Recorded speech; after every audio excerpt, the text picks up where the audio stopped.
Hello everyone friends, સ્વાગત છે તમારું insight of current GK channel ઉપર।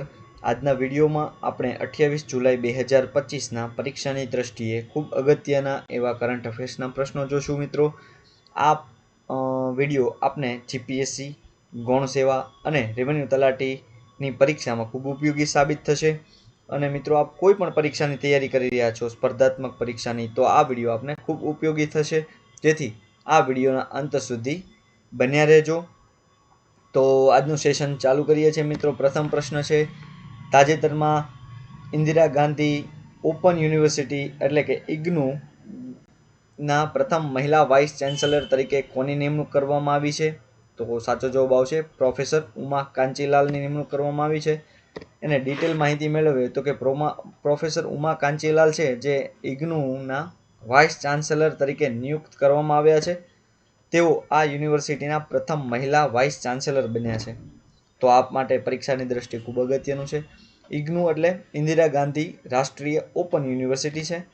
ઇગ્નુ એ ભારતની એક કેન્દ્રીય યુનિવર્સિટી છે જેની સ્થાપના સપ્ટેમ્બર 1985માં ભારતીય સંસદના કાયદા દ્વારા કરવામાં આવી હતી અને તેનું હેડક્વાર્ટર છે નવી દિલ્હીમાં છે। મિત્રો આગળના પ્રશ્ન તરફ વધીએ। પેલેસ્ટાઇનને સ્વતંત્ર દેશ તરીકે માન્યતા આપનાર G7 દેશ પ્રથમ કોણ બનશે? તો સાચો જવાબ આવશે ફ્રાન્સ દેશ બનશે। ઇમ્પોર્ટન્ટ પોઈન્ટ્સ જોઈએ તો સપ્ટેમ્બર 25માં સંયુક્ત રાષ્ટ્ર મહાસભાના સત્ર દરમિયાન ફ્રાન્સ છે જે પેલેસ્ટાઇનને સ્વતંત્ર રાષ્ટ્ર તરીકે માન્યતા આપશે। ફ્રાન્સ આવું કરનાર પ્રથમ G7 દેશ બનશે અને આ જાહેરાત છે જે ફ્રાન્સના રાષ્ટ્રપતિ ઇમેન્યુઅલ મેક્રોન દ્વારા કરવામાં આવી છે, જેનો ઉદ્દેશ છે મધ્ય પૂર્વમાં શાંતિ પ્રક્રિયાને ટેકો આપવાના પ્રયાસના ભાગરૂપે આ નિર્ણય લેવામાં આવ્યો છે। આગળના પ્રશ્ન તરફ વધીએ તો કયા ભારતીય લેખિકાને પેન અનુવાદ પુરસ્કારથી સન્માનિત કરવામાં આવ્યા છે? તો સાચો જવાબ આવશે ભારતીય લેખિકા છે ગીતાંજલિ શ્રી। ખૂબ જાણીતું નામ છે। ઇમ્પોર્ટન્ટ પોઈન્ટ જોઈએ આપણે તો આંતરરાષ્ટ્રીય બુકર પ્રાઇઝ વિજેતા ભારતીય લેખિકા ગીતાંજલિ શ્રીને તેમના પુસ્તક વન્સ એલિફન્ટ લિવ્ડ હિયર માટે પેન ટ્રાન્સલેટ એવોર્ડ 2025થી સન્માનિત કરવામાં આવ્યા છે। તો આ પુસ્તકનો હિન્દીમાંથી અંગ્રેજીમાં અનુવાદ છે જે ડઝ રોકવેલ દ્વારા કરવામાં આવ્યો હતો અને આ પુરસ્કાર છે, ખાસ યાદ રાખજો, લંડન સ્થિત માનવ અધિકાર સંસ્થા ઇંગ્લિશ પેન દ્વારા આપવામાં આવ્યો છે। આગળના પ્રશ્ન તરફ વધીએ। IBSF world men's 6 red snooker championship 2025નું ખિતાબ કોણે જીત્યું છે? તો સાચો જવાબ આવશે રિલે પાવેલને। ઇમ્પોર્ટન્ટ પોઈન્ટ જોઈએ આપણે તો વિશ્વ પુરુષ 6 રેડ સ્નૂકર ચેમ્પિયનશિપ 2025નું ખિતાબ વેલ્સના યુવા ખેલાડી રિલે પાવેલે જીત્યું છે। તેમણે ફાઇનલમાં પંકજ અડવાણીને 5-4થી હરાવીને ફાઇનલ ખિતાબ જીત્યું છે।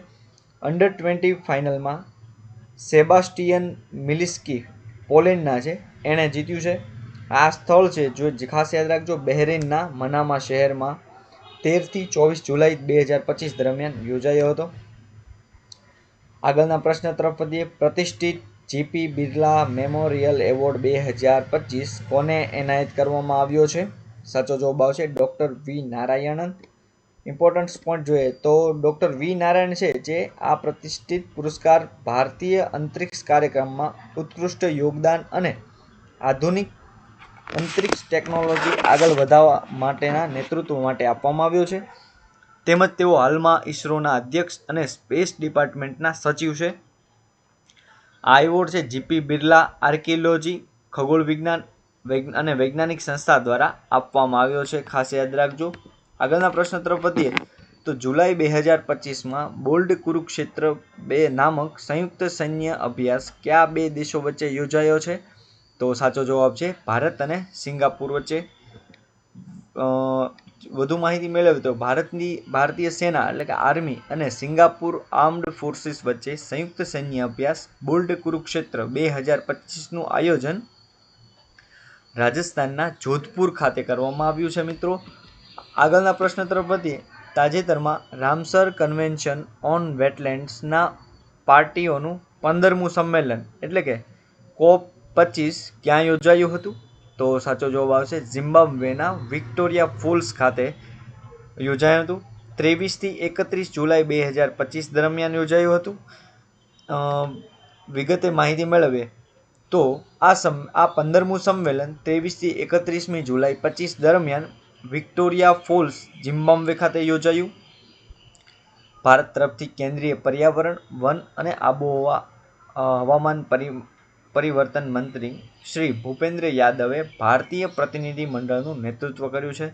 મિત્રો, આપને જણાવી દઉં કે જો આપે કેન્દ્રીય મંત્રીઓ, કેબિનેટ મંત્રીઓનો વિડીયો ન જોયો હોય તો તે આપણા ડિસ્ક્રિપ્શનમાં એની લિંક આપેલી છે, જેની ઉપરથી આપ જોઈ શકો છો.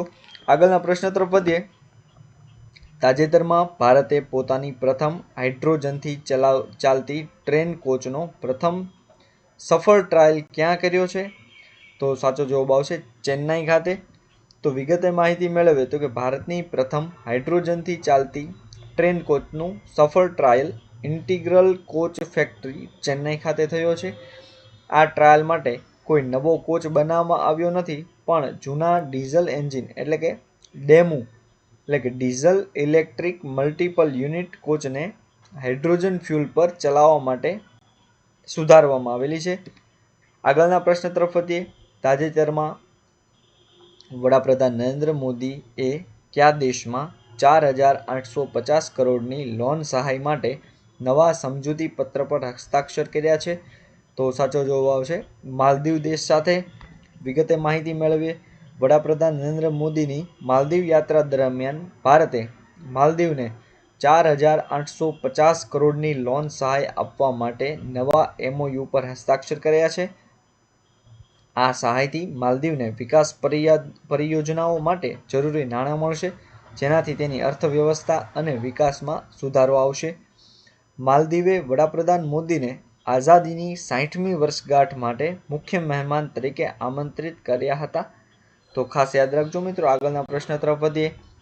જુલાઈ 2025માં ભારત સરકારે કયા દેશના નાગરિકોને 5 વર્ષ પછી ફરીથી પ્રવાસી વિઝા આપવાનું શરૂ કર્યું છે? તો સાચો જવાબ આવશે ચીનને. વિગતે માહિતી મેળવીએ તો ભારતે 5 વર્ષ પછી ચીની નાગરિકો માટે પ્રવાસી વિઝા ફરીથી જારી કરવા શરૂ કર્યા છે. મૂળ ઉદ્દેશ છે કે ભારત ચીન વચ્ચેનો સંબંધનો સામાન્ય બનાવવો અને ભારત-ચીન સંબંધને સામાન્ય બનાવવા અને 2020ના ગલવાન સંઘર્ષ પછી સર્જાયેલ તણાવને ઓછો કરવાનો છે. તો 2020માં કોરોના મહામારી દરમિયાન ભારતે ચીની નાગરિકો માટે પ્રવાસી વિઝા નિલંબિત કર્યા હતા. આગળના આપણે પ્રશ્ન તરફ વધીએ મિત્રો. તો આ હતા 28 જુલાઈ 2025ના ખૂબ અગત્યના એવા કરંટ અફેર્સ.